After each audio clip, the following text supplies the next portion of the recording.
The man hit the cashier before anyone even understood what was happening. 1 second, he was standing quietly near the coffee machines at a gas station outside Birmingham. And the next second, the entire store exploded into noise. Shelves shaking, a woman screaming, somebody yelling for the police, but that's not the part I remember. What I remember is what he looked like 30 seconds earlier. Tired, that's the word. Not evil, not wild-eyed, not dangerous in the obvious way people imagine afterward when they talk about these things on television. He looked exhausted, like somebody who hadn't slept right in months, maybe years. And when the officers finally got him outside, he kept repeating the same sentence over and over. They weren't listening, not yelling it, just saying it quietly, like a man explaining the weather. I've thought about that sentence for a long time, because I'm 91 years old now, and after watching people for almost a century, I've come to believe most human collapse doesn't happen all at once. It happens slowly, quietly, in tiny invisible pieces. That's what scares me now. Not monsters, people who stop feeling connected to the world around them. I was driving through Arkansas 3 summers ago when I stopped at a roadside diner somewhere outside Little Rock. Small place, half empty, smelled like burnt bacon grease and old coffee. There was a man sitting near the window wearing a work uniform with a shipping company logo on the chest. Middle-aged, maybe 55. He wasn't eating, just staring at the menu like he'd forgotten how menus worked. The waitress came over twice, asking if he was ready to order. Both times he apologized like he'd done something wrong. That bothered me immediately. People who apologize too much usually carry something heavy inside them. About 20 minutes later, another man walked in and recognized him. And I watched this strange little moment happen. The second man smiled and said, "Damn, Eddie. Thought you disappeared." You know what Eddie said? "I practically did." Then he laughed. But nobody else laughed, because everybody at that counter heard something inside that sentence. The man who knew him sat down beside him and started talking. Asked about work, asked about life, asked where he'd been, and little by little, you could actually see Eddie waking back up. His face changed, his posture changed, his eyes focused again, like somebody returning from very far away. That stayed with me, because most people think emotional collapse looks dramatic. It usually doesn't. Usually it looks like a man forgetting he exists while sitting in a diner at 2 in the afternoon. That's the part America still doesn't understand. We think dangerous moments begin with violence. Most of the time they begin with invisibility. I saw another man late one night in Oklahoma, standing outside a convenience store, staring at the lottery machine through the glass, not playing it, just staring at it. The clerk finally opened the door and asked if he needed help. The man looked genuinely confused by the question, like nobody had spoken to him all day. Maybe nobody had. He walked inside slowly and bought nothing except a bottle of water.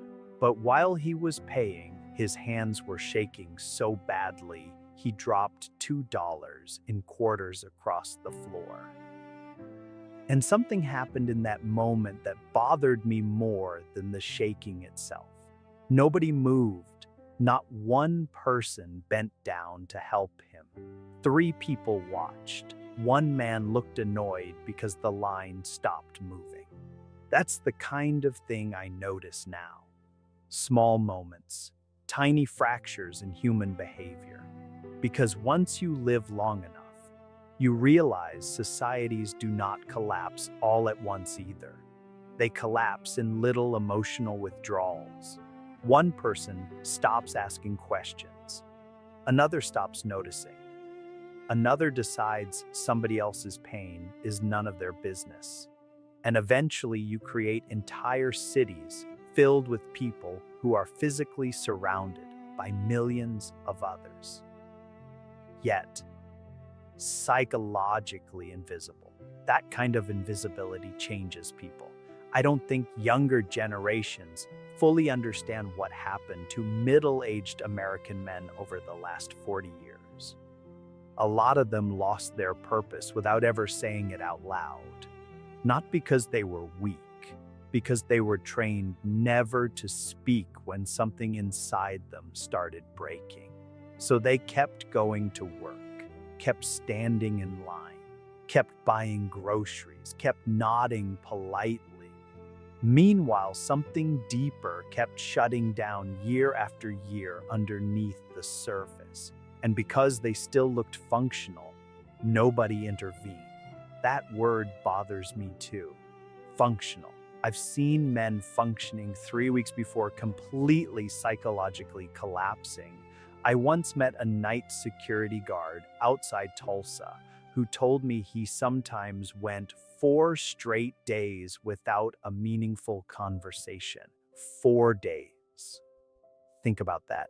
A human being can disappear psychologically long before anybody notices physically. The frightening part is how normal it starts to look after a while. That security guard told me the hardest hour of his life was driving home at sunrise because there was nobody waiting for him anywhere. He said the silence inside the apartment physically hurt his chest sometimes. Then he laughed after saying it. That laugh disturbed me more than the sentence. People laugh when they think honesty might make others uncomfortable.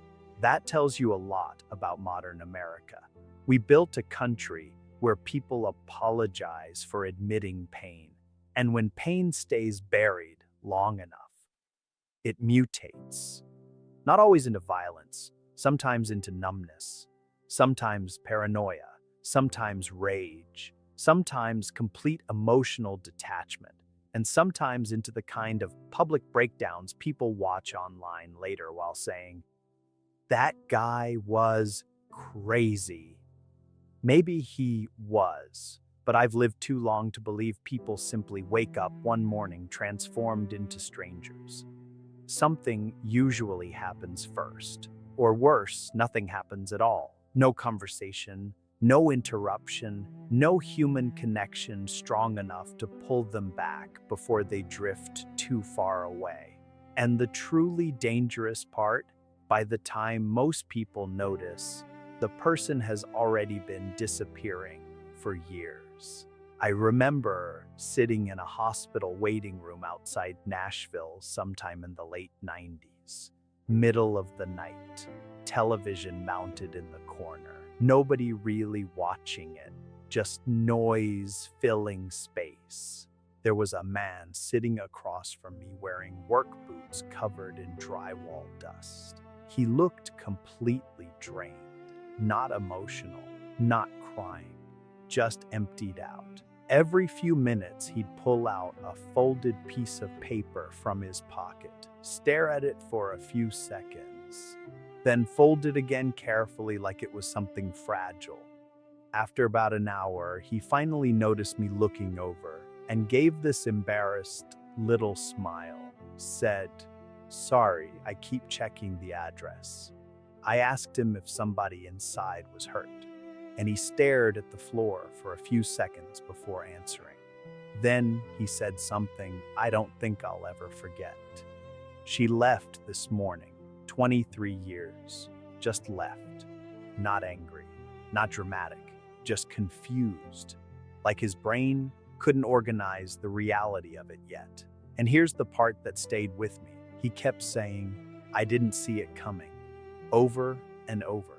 But deep down, I don't think that was true. I think he saw pieces of it. Tiny signs, smaller conversations, silences that lasted longer than they used to. People almost always notice more than they admit to themselves. But modern life teaches people to ignore emotional warning signs until they become impossible to ignore anymore. That man wasn't sitting in the hospital because he was injured. He drove there because he didn't know where else to go. Imagine that. A grown man so psychologically untethered. He ended up sitting in an emergency waiting room just to be around other human beings for a few hours. That's where we are now. And the frightening thing is, scenes like that are happening everywhere, every night, while most of society sleeps. I was in Arizona once and stopped at one of those 24-hour grocery stores around 3 in the morning. The kind where the lights feel too bright and everybody inside looks emotionally exhausted. There was a woman working the self-checkout area, maybe early 60s, and there was this man standing near the frozen food section, holding the same box in his hands for nearly 10 minutes, not reading it, just holding it. The employee eventually walked over and asked quietly if he needed help finding something. And the man answered, "I don't remember what I came here for." Now, maybe he was tired, maybe it was nothing, but the look on his face after he said it, that stayed with me. Because it wasn't confusion, it was fear, pure fear. Like for one split second, he realized something inside him wasn't working properly anymore. And suddenly the frozen food aisle became the loneliest place in America. That's the kind of moment people miss, not because they're cruel, because everybody's distracted by their own exhaustion now. That's the word underneath almost all of this. Exhaustion, emotional exhaustion, psychological exhaustion, social exhaustion, people carrying invisible weight for so long, they don't even remember what it felt like before the weight arrived. I think that's part of why some people suddenly explode emotionally in public now. Road rage, violence, breakdowns, public screaming. The explosion shocks everybody because they only witnessed the final 5 seconds. They didn't witness the previous 5 years. That's what disturbs me when I watch those videos online. Everybody analyzes the outburst. Almost nobody asks about the erosion beforehand. I once spoke with a retired police officer down in Louisiana who told me the most unpredictable calls were never the loudest ones. He said the truly dangerous situations were often strangely quiet when officers arrived. A man sitting perfectly still in a room, a woman calmly speaking nonsense, someone staring at a wall too long. He told me, when people stop sounding emotionally connected to the situation they're in, that's when your instincts start screaming. That sentence stayed with me too, because emotional detachment is becoming frighteningly common now.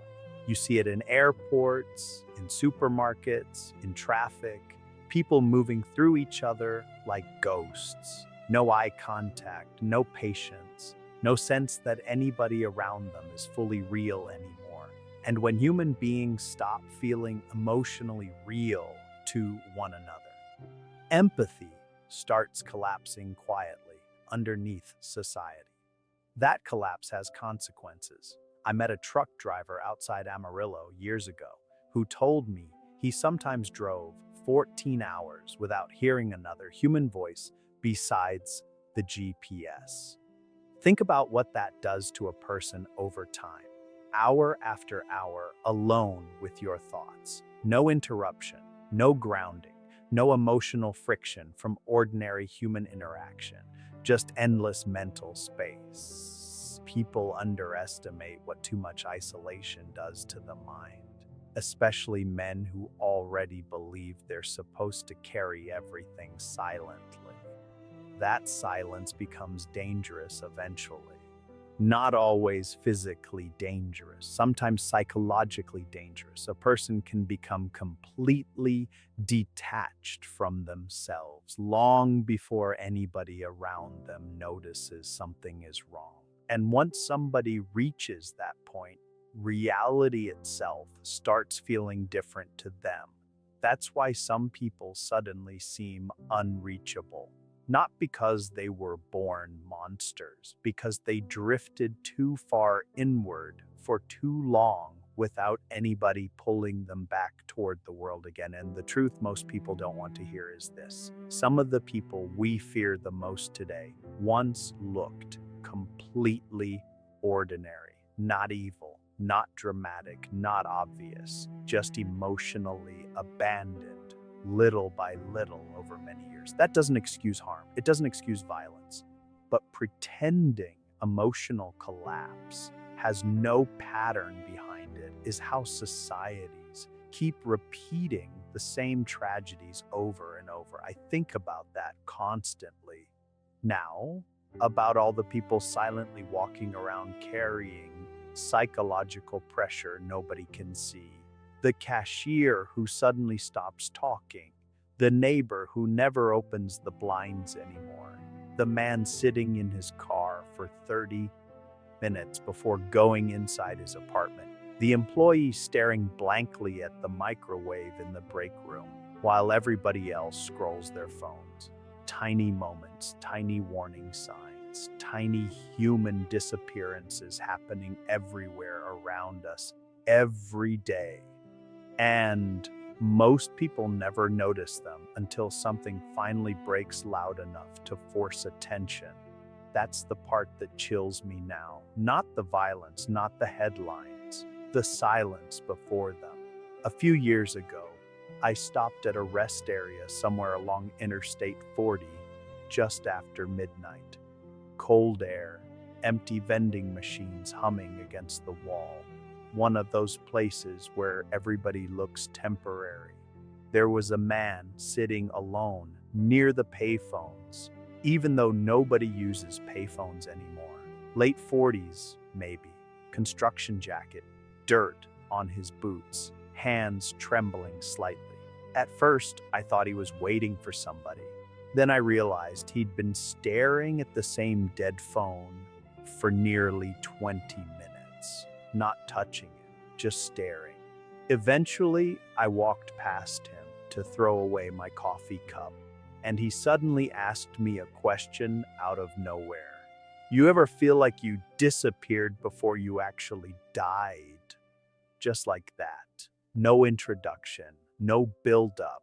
And the frightening thing was how calmly he said it, like he'd been carrying the sentence around for years, waiting for somewhere to put it down. I sat beside him for a while. We talked maybe 30 minutes. He told me he'd recently lost his job, said his wife had moved out 6 months earlier, said most days he drove around at night because going home felt worse than staying exhausted. Then he said something that genuinely unsettled me. He said, "Sometimes I think if I vanished, it would take weeks before anybody noticed." I wish I could tell you I had some profound answer for him. I didn't, because the truth is, I think a lot of Americans secretly feel that way now. And that realization should terrify us more than it does. People were never designed to live this emotionally disconnected from one another. Not for this long, not this quietly. I think that's why ordinary interactions matter more now than they used to. A conversation, a question, somebody remembering your name. Those things sound small until you've gone months without feeling visible. It's another thing people misunderstand about emotional collapse. It's rarely caused by one catastrophic moment. Usually it's accumulation, tiny disappointments, tiny rejections, tiny humiliations, tiny silences, tiny failures to connect repeated thousands of times until the person no longer feels anchored to the world around them. And once somebody reaches that emotional distance, strange things start happening inside them. Reality feels colder, people feel unreal, empathy weakens, time loses structure, days blur together, anger becomes easier, numbness becomes comforting, and eventually some people stop seeing themselves as part of society at all. That's dangerous territory for a human mind. I saw it happen once at a storage facility outside Jacksonville. A man rented a unit there for years, kept mostly to himself, always polite, always quiet. Then, one afternoon, the manager noticed he'd been sitting inside the storage unit in a folding chair for hours, with the door halfway open, not doing anything, just sitting there, surrounded by boxes. The manager walked over finally and asked if everything was okay. And the man answered, "I just needed somewhere to exist for a while." That sentence hit me harder than anything I'd heard in years. Somewhere to exist for a while. Imagine how emotionally exhausted a person has to become before sitting inside a storage unit feels comforting. That's what I mean when I say society is changing in ways people don't fully understand yet. We keep talking about technology, politics, economics, but underneath all of it, something quieter is happening. People are losing their emotional connection to one another, slowly, almost invisibly. And once enough, people become emotionally detached at the same time. Society starts feeling colder everywhere. You can feel it walking into stores now. You can feel it driving at night. You can feel it in apartment buildings where neighbors live 6 feet apart for years without speaking once. I don't believe human beings were built for this kind of isolation, especially not men taught their entire lives to suppress confusion, grief, fear, embarrassment, or emotional pain until it mutates into something else. And here's the tragedy. By the time someone finally breaks publicly, everybody suddenly pays attention. News cameras, police reports, comment sections, experts, debates. But the real story usually started years earlier in complete silence, started in empty apartments, started in long drives at night, started in conversations that never happened, started in all the moments where somebody almost asked if another person was okay and decided not to. That's why I still think about the man at the Waffle House outside Macon, not because of what happened afterward, because of Wednesday night, because for one brief moment before everything went wrong, he was just another tired man sitting alone under fluorescent lights while people walked past the windows carrying on with their lives. And maybe there was nothing anybody could have done. Maybe the damage was already too deep. But I can't shake the feeling that modern America has created millions of people who no longer believe anybody would notice if they started disappearing piece by piece. That belief changes people. It changes how they think, how they react, how much pain they can carry before something finally snaps inside them. And if I've learned anything after 91 years of watching people, it's this. Most human beings don't collapse because they are naturally evil. They collapse because they slowly lose every emotional tether connecting them to other people. Some recover, some don't. Some find one conversation at the right moment, one person who notices, one interruption strong enough to pull them back toward themselves. And others keep drifting quietly inward until nobody can reach them anymore. That's the part that haunts me now. Not the screaming, not the violence, not the headlines, the years of silence that came before them. Because once you start noticing that silence, you realize it's everywhere. At gas stations, roads, on highways, in grocery stores, in apartment windows glowing blue at 2 in the morning, in exhausted faces standing quietly in line beside us every single day. And the longer I live, the more I believe the real danger isn't that society became cruel. It's that people became invisible to each other, and invisible people eventually stop believing they belong to the world at all. Good night.